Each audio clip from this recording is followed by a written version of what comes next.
এই কলির জীবের মলিন দশা দেখে, কলির জীবের মলিন দশা দর্শন করে প্রভু আমার নদিয়ায় অবতীর্ণ হইলেন। বাবা ভগবান যে নদিয়ায় এলেন তার আসারও কিন্তু দুটো কারণ আছে। কি না, একটি হলো বাবা গৌণ কারণ, আর অপরটি হলো মোক্ষ কারণ। তো গৌণ কারণটা আপনাদের সকলেরই জানা, মা ধর্মের সংস্থাপনা, সাধুদের পরিত্রাণ আর দস্যুর দমন। আর মোক্ষ কারণ, এই মোক্ষ কারণটা যদি আমাদের জানতে হয় তাহলে যে বৃন্দাবনে যেতে হবে গো। একদিন মধুময়ী শ্রীধাম বৃন্দাবনে গোবিন্দ আমার শ্রীমতী রাধারানীকে সঙ্গে করে নিয়ে, শ্রীমতী রাধারানীকে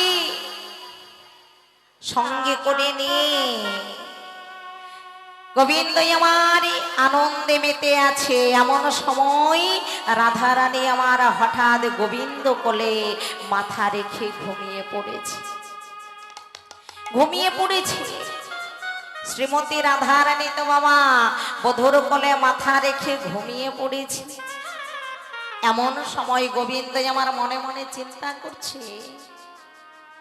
যে আগত কলিযুগে আমি তো নদীয়ার নবদ্বীপে যাব, আর সেই নদীয়ার নবদ্বীপে গিয়ে আমি শ্রীকৃষ্ণ চৈতন্য মহাপ্রভু হব, শ্রীকৃষ্ণ চৈতন্য মহাপ্রভু হব। তো সেই যে মহাপ্রভুর রূপ, মহাপ্রভুর বেশ, সেই রূপটি একবার শ্রীমতী রাধারানীকে স্বপ্নের মধ্যে দর্শন দিতে হবে। এইদিকে তো রাধারানী বধূর কোলে মাথা রেখে ঘুমিয়ে পড়েছে।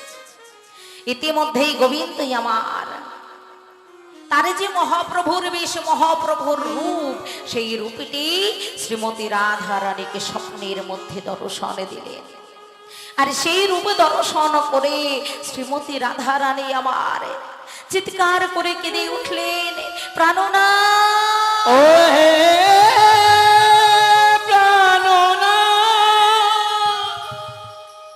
ও হে প্রাণনাথ,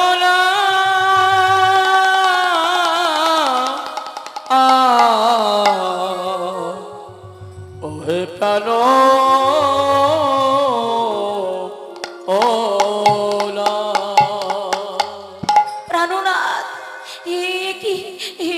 কি আমি দেখলাম, কি হলো আমার বধূ, আমার কি হলো, আমি কি দেখলাম। গোবিন্দ আমার তাড়াতাড়ি করে রাধারানীকে জড়িয়ে ধরেছে, জড়িয়ে ধরে বলছে, রাধে, ও রাধে, কি হলো তোমার, এইভাবে তুমি চিৎকার করে কাঁদছ কেন? বধূ তুমি বলতে পারো, বধূ তুমি বলতে পারো আমি তো সারা সময় হানাতে প্রাণনাথে বলে কাঁদি, আমি তো সারা সময় হাবল্লভে প্রাণবল্লভ বলে কাঁদি, আমি তো তোমাময়ী কোনোদিন আনে জানিনি। তাহলে বলো বলো বধূ, আজ তোমার কোলে ঘুমিয়ে থেকে স্বপ্নের মধ্যে এক মহাপুরুষকে দর্শন করে আমা বলতে যা কিছু সর্বস্ব তার চরণে সঁপে গেল কেন? কেনই আমার এমন হলো, বলো বধূ বলো, কেন এমন হলো? তবে কি সারাটা জন্ম তোমায় ভালোবেসে আমি শেষে কলঙ্কিনী? ও হে প্রাণনাথ, তুমি বলো বলো, আমার এমন কেন হলো গো প্রাণ ও না, ও হে প্রাণ ও না। বধূ কেনই আমার এমন হলো, শেষে কি আমি কলঙ্কিনী হয়ে গেলাম? কেনই আমার এমন হলো বধূ? তুমিই তো বলতে পারো, বলো না আজ আমার কেনই এমন হলো? তোমার কোলে ঘুমিয়ে থেকে একে মহাপুরুষকে দর্শন করে, একে নারী জাতির নারীত্ব বোধ বলতে যা কিছু থাকে, তাকে দেখা মাত্রই সর্বস্ব তার চরণে আমার সঁপে গেল গো। কেনই আমার এমন হলো? তুমি বলতে পারো বধূ, বলো কেনই এমন হলো? গোবিন্দ বলছে, রাধে, ও রাধে, শান্ত হও, একটু ধৈর্য ধরো, তুমি এভাবে কেঁদো না, ভেঙে পড়ো না। বলো তো রাধে, তুমি যাকে স্বপ্নের মধ্যে দেখেছো, তাকে দেখা মাত্রই তোমার সর্বস্ব চুরি হয়ে গেল?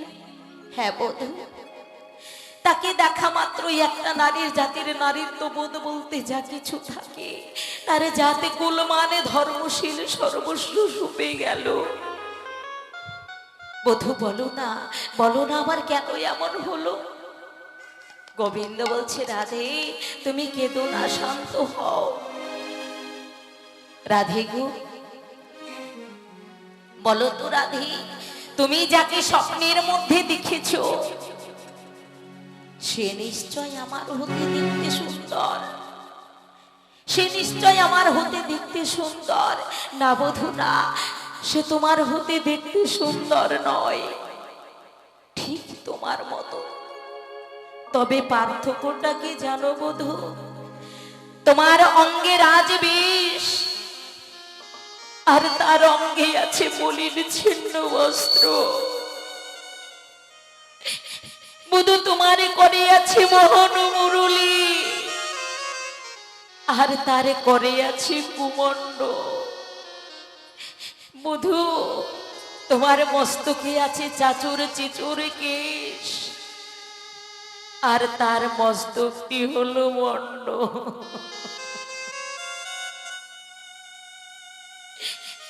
কেনই আমার এমন হলো? সেই রূপে দর্শন করে আমা বলতে যা কিছু সর্বস্ব তার চরণে সঁপে গেল কেন? বলো বধূ, বলো।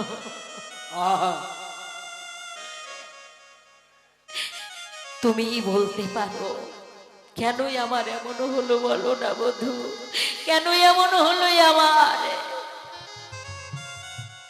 গোবিন্দ বলছে, রাধে, ওগো রাধে তুমি কেঁদো না, শান্ত হও।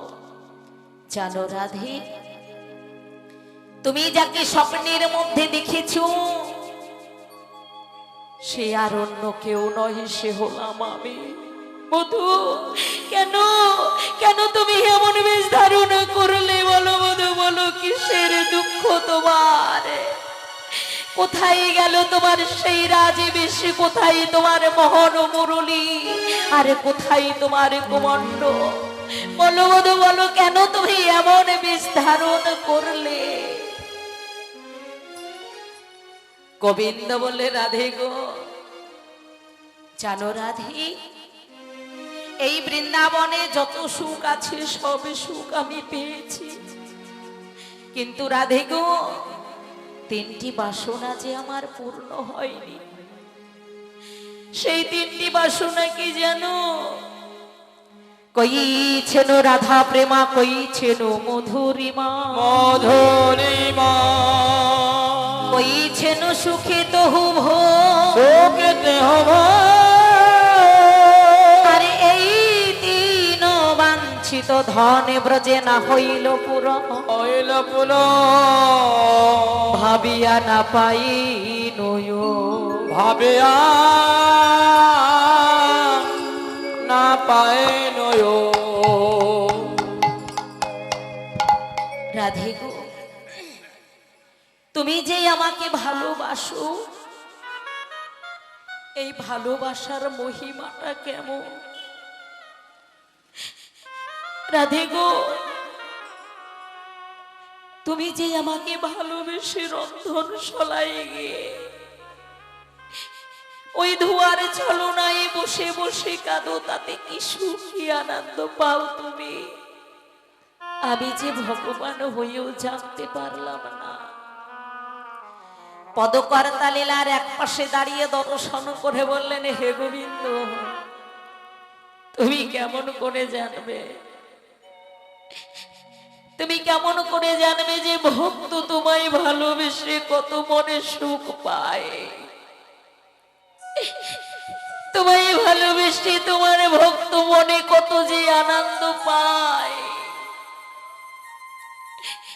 একেবারে কৃষ্ণ কৃপা বলে কেঁদে কেঁদে কত যে ভক্তই আনন্দ পাই, সুখ পাই, তুমি জানবে না। তুমি জানবে না গোবিন্দ, তুমি জানবে না।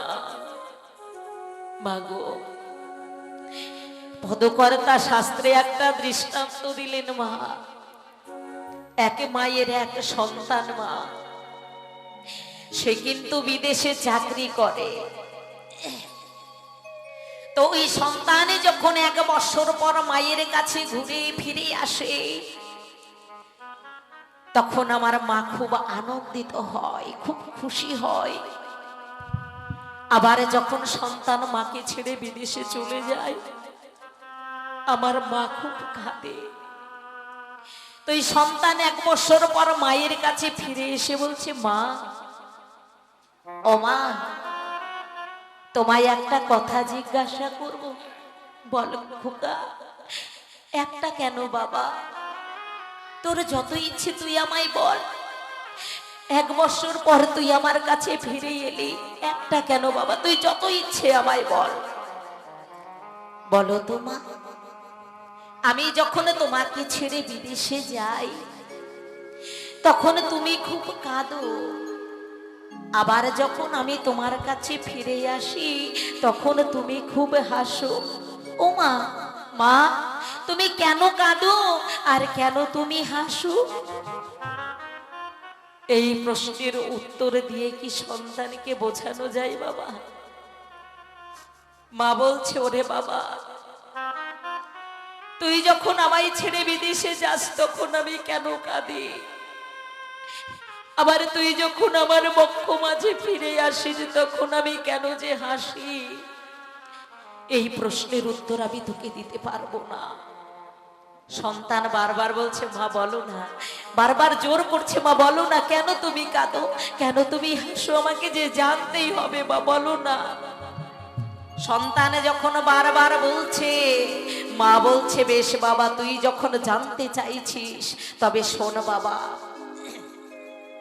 তুই যখন আমাকে ছেড়ে বিদেশে যাস, তখন আমি কেন কাঁদি জানিস? আর তুই যখন আমার কাছে ফিরে আসিস, তখন আমি কেন হাসি জানিস? শোন বাবা, এই প্রশ্নের উত্তর তোকে যদি জানতে হয়, তাহলে তোকে আমার পুত্র হয়ে থাকলে হবে না, তোকে যে নারী হতে বাবা হবে। আর নারী হয়ে তুই যদি কোনোদিন মা হতে পারিস, সেই দিনে তুই জানতে পারবি যে সন্তান মাকে ছেড়ে গেলে কেন কাঁদে মা, আবার মায়ের কাছে সন্তানে ফিরে এলে কেন হাসে। তার আগে তুই জানবি না বাবা, জানবি না। তাই গৌর হরি বল, হরি বল, হরি বল। হরি বল, হরি বল।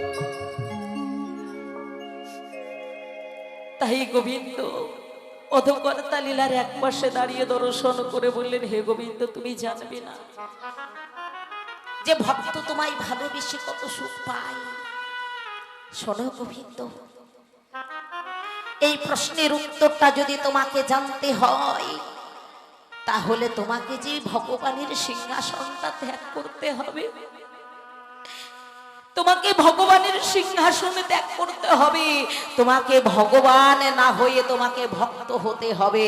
আর ভক্ত হয়ে তুমি যদি কোনোদিন ধোলাই গড়া করে দিয়ে হা কৃষ্ণ প্রাণী কৃষ্ণ বলে কাঁদতে পারো, সেদিন তুমি জানবে হৃদয় গৌর হরি বল।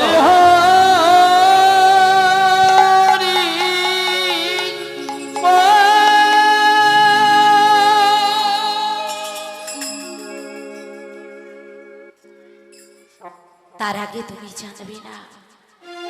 তাই গোবিন্দ বলছে, রাধে গো, রাধে গো, আমি ভাবিয়া দে ক্ষীণ মনে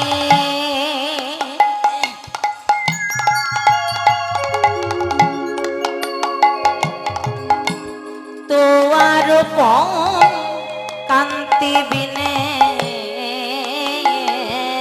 অগো ভাবে আদে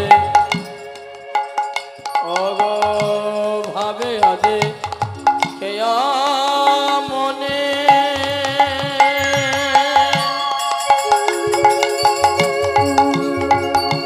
আর তোমারই আরো পাবেনে আর ভাবিয়া দি ক্ষীণ মনে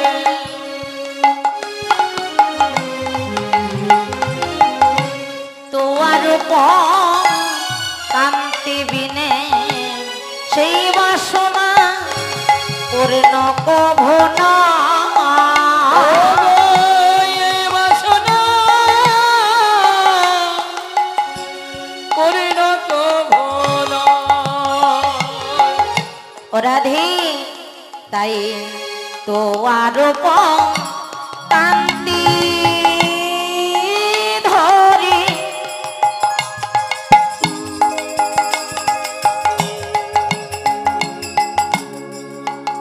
আর তোয়া প্রেম গরু করি তোমাকে শান্তি ধরি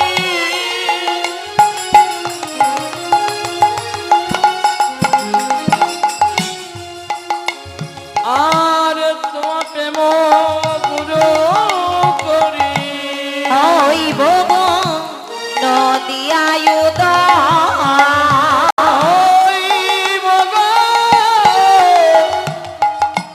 নদী আয়োদয় ও রাধে আর সেদিন আমি নদিয়ায় গিয়ে কি করব জানো আমি ধুলাই গড়া গড়ি দেব আমি ধোলায় গড়া করে দেব ধুলাই গড়া গড়ে দেব আমি ধোলায় গড়া করে দেব বলি সেদিন গলি এই গলি ধন্য হবে ওই ধুলাই গড়া গড়ি দেব সেই দিন কলি অবধন্য হবে সেদিন ধোলায় গড়া গড়ি দেব সেদিন কলি ধন্য হবে যেদিন ধুলাই গড়া গড়ি দেব সেদিন কলি ধন্য হবে জয় রাধে শ্রী রাধে বলে সেদিন কলি ধন্য হবে জয় রাধে শ্রী রাধে বলে হইব হইব অগধরায় গড়া করি দেব চনিতাই তাই বললেন রাধে গো সেই দিন আমি ওই ধুলাই গড়া গড়ি দিয়ে কাঁদবো সেই দিন এই কলির জীবী ধন্য হবে তাই তো শাস্ত্রে বললেন মা রাধা কৃষ্ণ একই আত্মা দুই দেহ ধরি অনান্য বিলাস রস আস্বাদন করে সেই দুই এবে আমার চৈতন্য গোসাই ভাবে রস আস্বাদিতে তো হে হইলা হে কোথায় রাধা কৃষ্ণ বাবা একই আত্মা দুই দেহ ধারণ করলেন কেন না নিজে লীলা রস আস্বাদন করবার জন্য এবং এই জগতের জীবকে আস্বাদন করানোর জন্য তাই যাই হোক আজ আমার গৌর হরি সেই পুরবী লীলার ভাবে ভাবিত হয়ে সুরধ্বনি মা গঙ্গার কোল আলো করে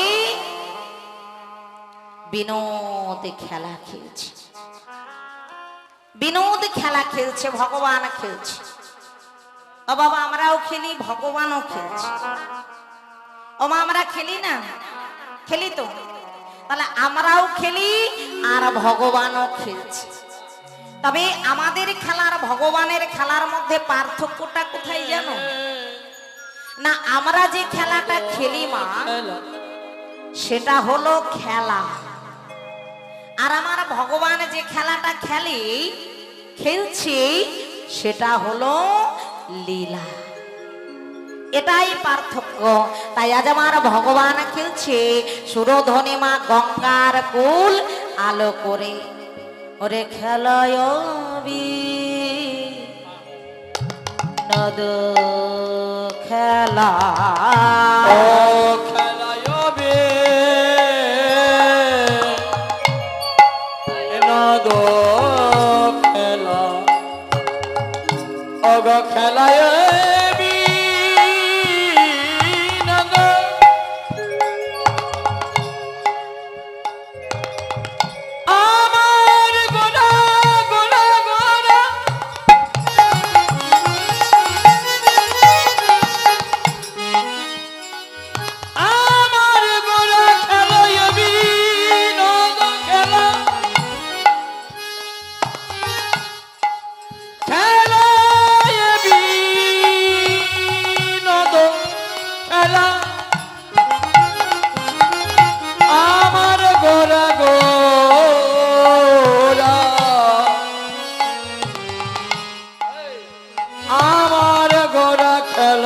বিনোদ খেলা, ওই খেলায়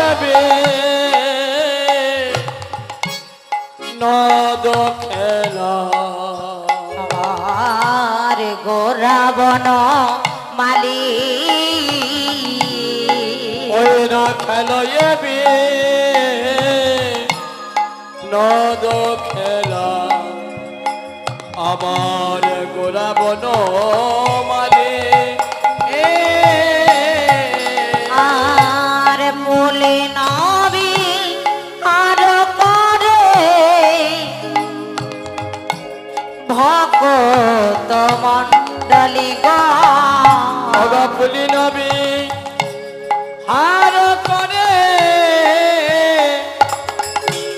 ভগত মণ্ডলী গো। বলে নবী আর করে ভগত মণ্ডলী না পুলি নবী হার করে ভগত মণ্ডলী গো। দেখো খেলিছে গোরারা, খেলেছে গোরারা, খেলিছে গোরারা, খেলেছে গোরারা, এই হরে নামের খেলা খেলিছে গোরারা, এভাবে নামের খেলায় খেলেছে গোরারা, এই হরি নামের খেলা খেলিছে গোরারা। হরি নামের বলে খেলা, হরি বলা আরে বহু তোলা, হরি নামের খেলা, তাই হরি বল হরি বল। হরি বলার বাহু তোলা, হরি নামের খেলা, হরি বলার বাহু তোলা, হরি নামের খেলা, হরি বলার বাহু তোলা। আর খেলেছে গোরারা, ও গো গোরা বন মালে মালে গো।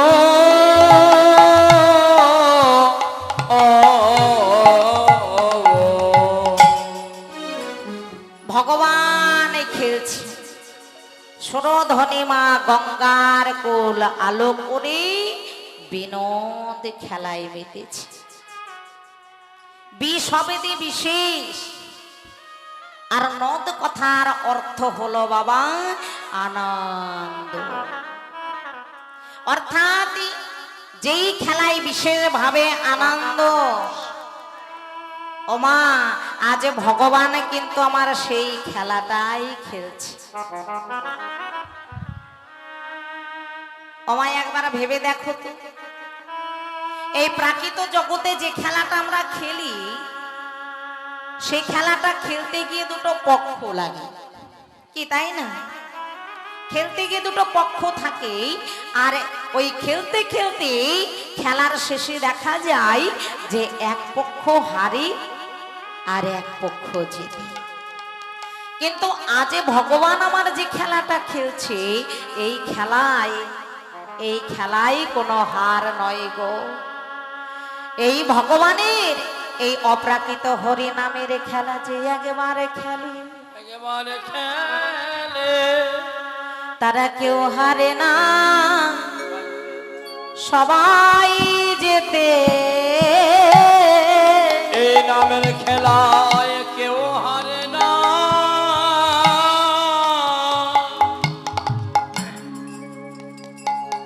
ওগো সবাই যেতে। এই হরি নামের খেলায় কেউ হারে না,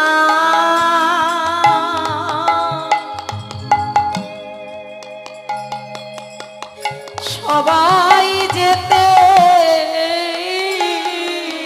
এই হরি নামের খেলায় কেউ হারে না,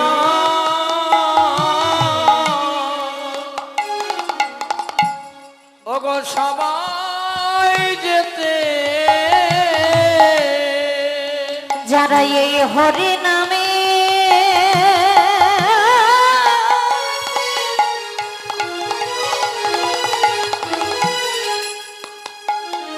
খেলায় একবার মাতে,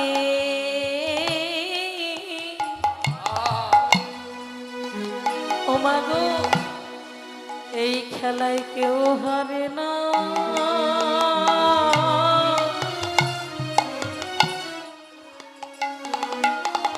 সবাই যেতে। এই নামের খেলা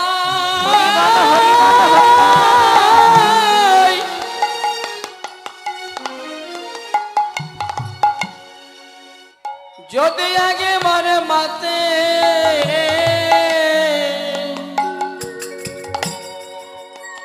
এ খেলায় কেউ হারে না,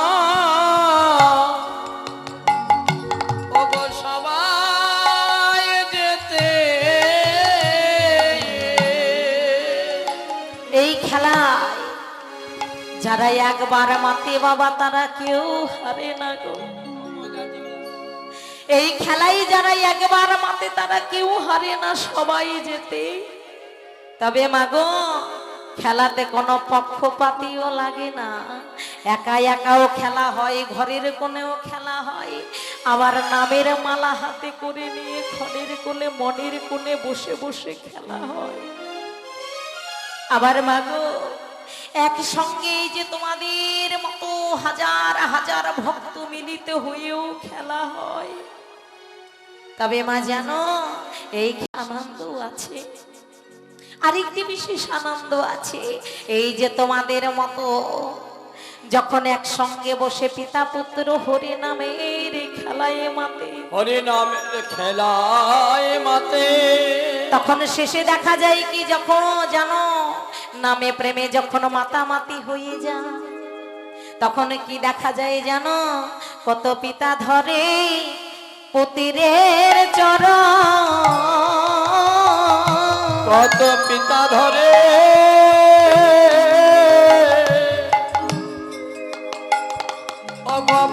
অগপুত্রের চরণ,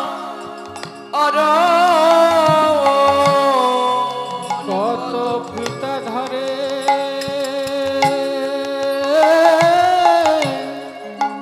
কত পুত্রের চরণ, কত পিতা ধরে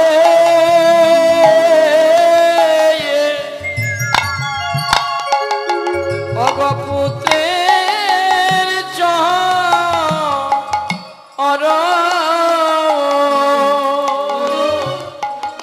পিতা পুত্রের চরণ ধরেও শান্তি পাই না, যখন খেলাটার আনন্দটা আর একটু মন করে উঠে যায়, খেলতে খেলতে খেলার আনন্দটা যখন আর একটু চরমে উঠে যায়, তখন কি করে জানো, বলে জরা জড়িয়ার গড়া গড়ি, জরা জড়িয়া ধরা ধরি, বলি জরা জড়িয়া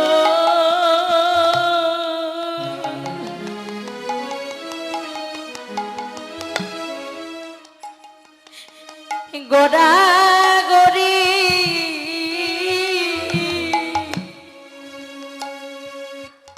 জরা জরিয়া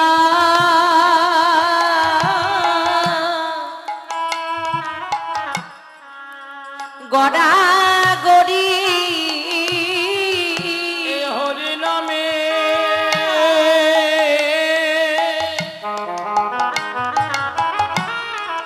ধনায় গড়া গড়ি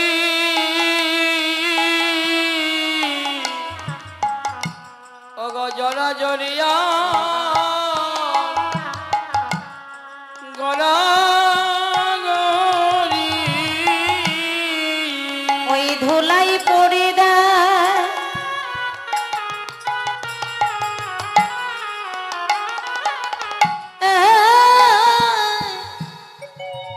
তারা গড়া গড়ে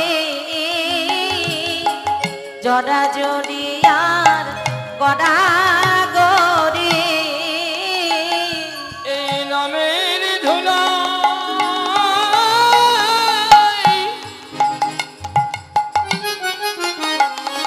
ওগা গড়া গড়ি জরা জরিয়া ওগো দরা গড়ি ধুলাই পড়ে দেয় গড়া গড়ি আবার বদনে বলে হরি হরি ধুলায় পড়ে গড়া গড়ি বদনে বলে হরি হরি ধুলায় পড়ে গড়া গড়ি বদনে বলে হরি হরি তাই গৌর হরি ধুলায় পড়ে গড়া গড়ি জরা জরিয়া দরা গড়ি এই হলো অপ্রাকৃত হরি নামের খেলা। এই হরি নামের খেলায় যে একবার মেতেছে মা, এই হরি নামের খেলায় যারা একবার মেতেছে তারাই জানে যে হরি নামের খেলায় কত আনন্দ, কত সুখ। হরি নামের খেলায় যারা একবার মেতেছে তারা কেউ হারে না গো, এই খেলাতে সবাই যেতে। তাই এই হলো হরি নামের খেলা। তাই সেই খেলা খেলতে খেলতে গৌর হরে আমার হঠাৎ গগন পানে চেয়ে দেখি আর গগনে বেলা নাই, বেলা শেষ। আর যেই না বেলা শেষ হয়েছে গৌর হরি আমার ভক্তগণকে ডেকে বলছে, ওরে নরহরি, ওরে শ্রীপাদ, ওরে গৌরী দাস, ওরে অভিরাম, তোরা একবার গগন পানে চেয়ে দেখ। আর গগনে বেলা নাই, বেলা শেষ, এখন আমাদের ঘরে ফিরতে হবে। মাগো, আমাদেরও জীবনের বেলা যেদিন শেষ হয়ে যাবে, ভবের সংসারেতে কেউ কোনোদিন থাকবো না, চিরদিন থাকতে কেউ আসেনি। যেদিন আমাদের জীবনের বেলা শেষ হয়ে যাবে, যেদিন আমাদের নাম ধরে বাঁশি ডাকবে, সেদিন আমাদেরকে সকলকে এই ভবের সংসার ছেড়ে আপন ঘরে ফিরতে হবে। তাই আজ গৌর হরি খেলা খেলতে খেলতে দেখে গগনে বেলা নাই, বেলা শেষ। তাই বলছি, ওরে ওরে শ্রীপাদ, ওরে অবিরাম, ওরে গৌরী দাস, একবার চেয়ে দেখ, গগনে বেলা নাই, বেলা শেষ, ঘরে যাবে না? কি ঘরে যাবে না? এবারে যে আমাদের ঘরে যাওয়ার পালা, একবার চ আমরা সেই ঘরে যাই।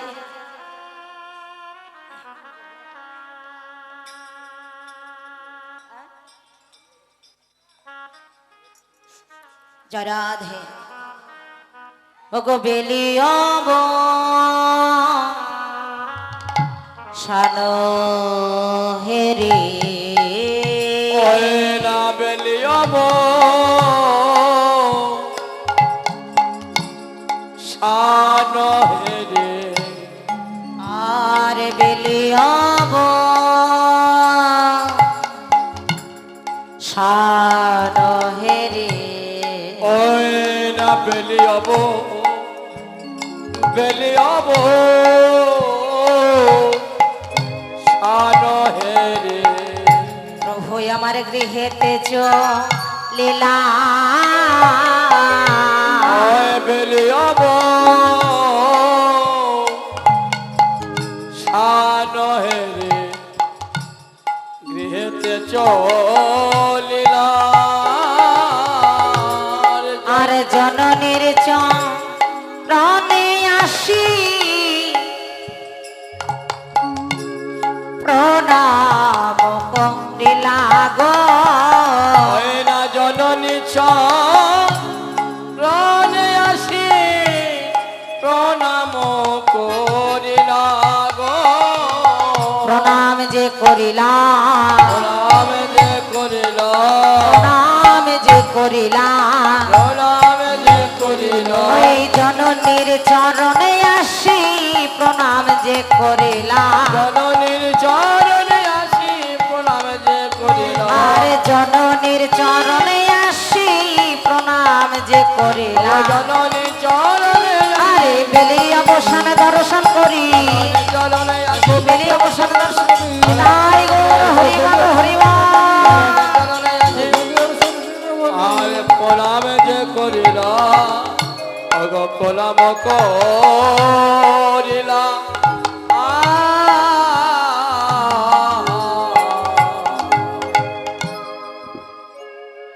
গৌর হরি আমারি ঘরে ফিরে এসে মায়ের চরণে প্রণাম করলেন। শাস্ত্রে বললেন মা যে আপনিয়া আচরিয়া জর ধর্ম জীবের শিখাই আর আপনি না আচরিলে জীবকে শেখানো না যায়।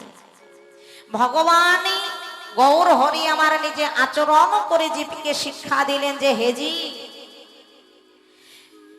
বাড়ি থেকে ঘর থেকে বেরানোর আগে কোন শুভ কাজে যাওয়ার আগে মায়ের চরণে প্রণাম করতে হয়, গুরুজনের চরণে প্রণাম করতে হয়, আবার সেই কাজ থেকে ফিরে এসে মায়ের চরণে প্রণাম করে ঘরে প্রবেশ করতে হয়। কি প্রণাম করো? ছেলে মেয়েকে শিখাও প্রণাম করতে। প্রণাম কে প্রণাম করে সেই পায়ে হাত দিয়ে? কি দরকার প্রণাম করার? তাই না বাবা? প্রণাম তো উঠেই গেছে, কি ওঠেনি? এখনো যদি প্রণাম করতে যাই, প্রণাম যদি করতে যাই, আগে তো ষষ্ঠাঙ্গে প্রণাম ছিল বাবা, তাই না?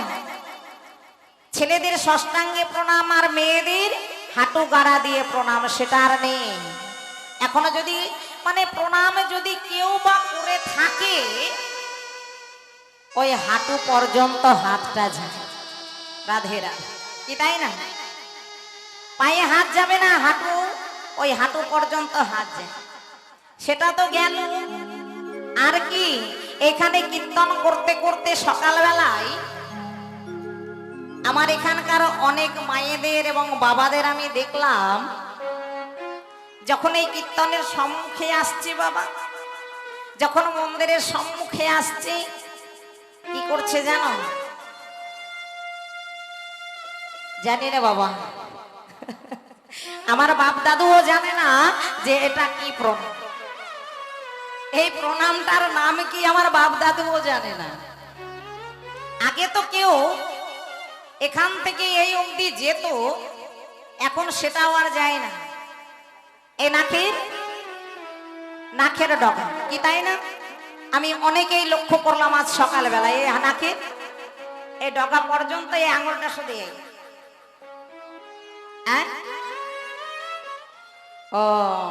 ও মা, হাতটা দিয়েছি গুরুজনের চরণে প্রণাম করবার জন্য গো। এই হাত দুইখানি দিয়েছে ভগবানের সেবা করবার জন্য, গুরুজনের সেবা করবার জন্য। আর সেই হাত যদি ভগবানের সেবায় গুরুজনের সেবাই না লাগাতে পারো, পরজন্মে কিন্তু আর এই হাত পাবে না। ওই লুল্হার মতো হয়ে জন্মগ্রহণ করতে হবে। তা ভগবানকে যদি প্রণাম করতে হয়, যদি ইচ্ছে হয় গুরুজনকে প্রণাম করবার, তাহলে এইভাবে করবেন না। আপনাদের কাছে অনুরোধ করব, এত সময় যখন চলে যায়, একটা মিনিট কি একটা সেকেন্ড আর যাবে না, ঠাকুরের সম্মুখে দাঁড়িয়ে হাতটাকে জোর করে প্রণাম করে যাবেন। হ্যাঁ, দেখবেন তাতে আপনাদের মঙ্গল হবে, ভালো হবে, আর আমার ভগবানও খুশি হবে যে না, আমার ভক্তের মনে ভক্তি আছে, তাই না? তাই আজ ভগবান আমার কি করলেন, নিজে আচরণ করে জীবকে শিক্ষা দিলেন, হে জীব, গুরুজনের চরণে প্রণাম করে গুরুজনের আশীর্বাদ দিতে হয়।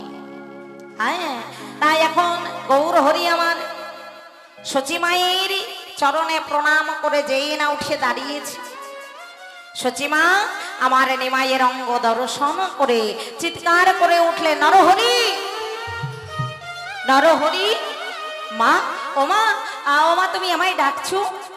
হ্যাঁ রে নরহরি, তোদের প্রাণে কি একটু দয়া মায়া নেই? বলি কেন মা? বলি আমার আমার এত সুন্দর সোনার বরণ নিমাইয়ের সারা অঙ্গে কেইভাবে ধুলা দিয়েছে, কেন তোরা ধুলা দিয়েছিস?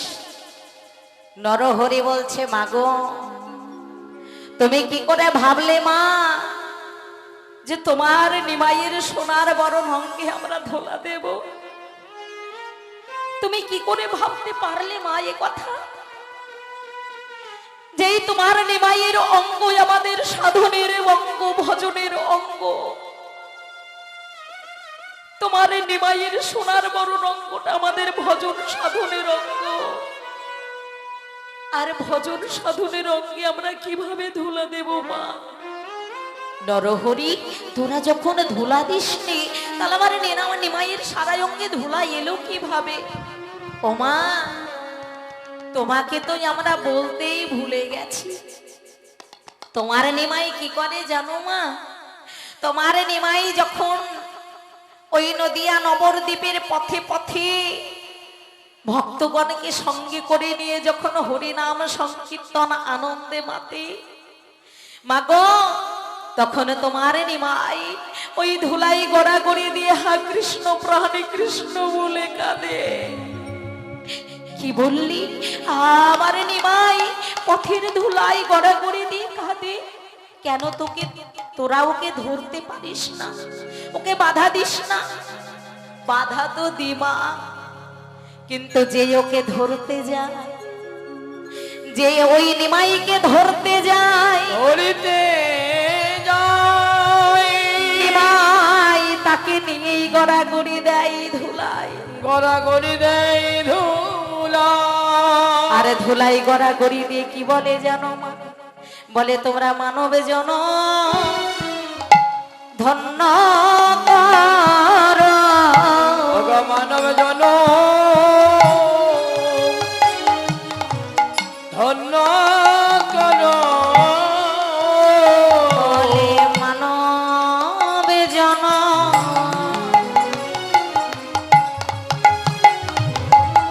ধন্য কর, মানব জন ধন্য কর। ভক্তের চরণে ধুলি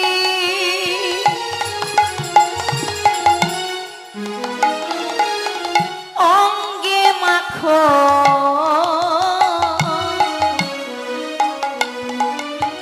তোমরা মানবে জন ধন্য কর, চরণে ধুলি। হরি বল হরি বল হরি বল। অঙ্গে মাখো, এমন জনম হয় কি না হয়, চরণ ধুলি অঙ্গে মাখো। বলে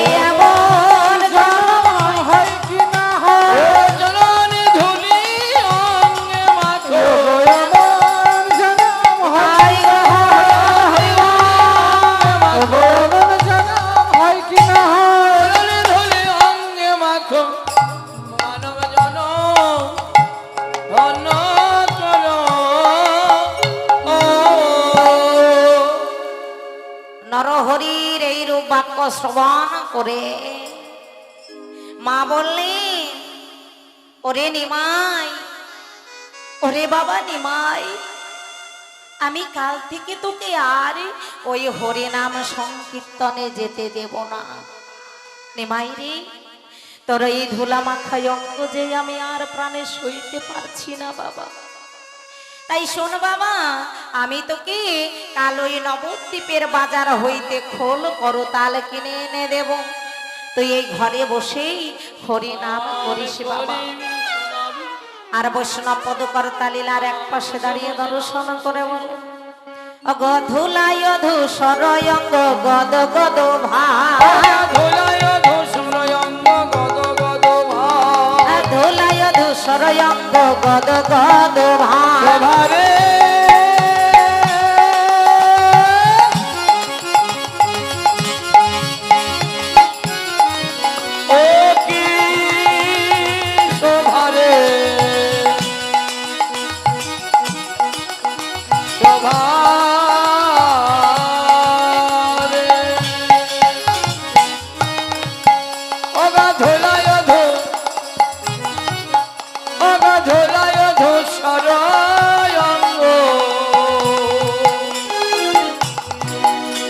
গদ গদ ভাস গো গদ গদ ভাই, রাধা মোহন পদ কর দহিয়া, রাধা মোহন পদ কর দহিয়া, রাধা মোহন পদ কর দহিয়া, রাধা মোহন পদ কর দহিয়া। পুরাণে কর হে, পুরাণে কর হে, পুরাণে কর হে, পুরাণে কর হে, আমার মনের বাসনা পুরাণে কর হে, আমার মনের বাসনা পুরাণে কর হে, আমার মনের বাসনা পুরাণে কর হে, আমার মনের বাসনা। আরে ভেবে রাধা মোহন বলে, আমার মনের বাসনা, ভেবে রাধা মোহন বলে, আমার মনের রায় গৌর হরি বল হরি বল। আমার মনের বাসনা পুরাণে কর হে। তাই ধুলায় ধূসর অঙ্গ গদ গদ ভাই, গদ গদ ভাই, আরে রাধা মোহন পদ কর দহিয়া, কর দহি এ আজ, ওরে কর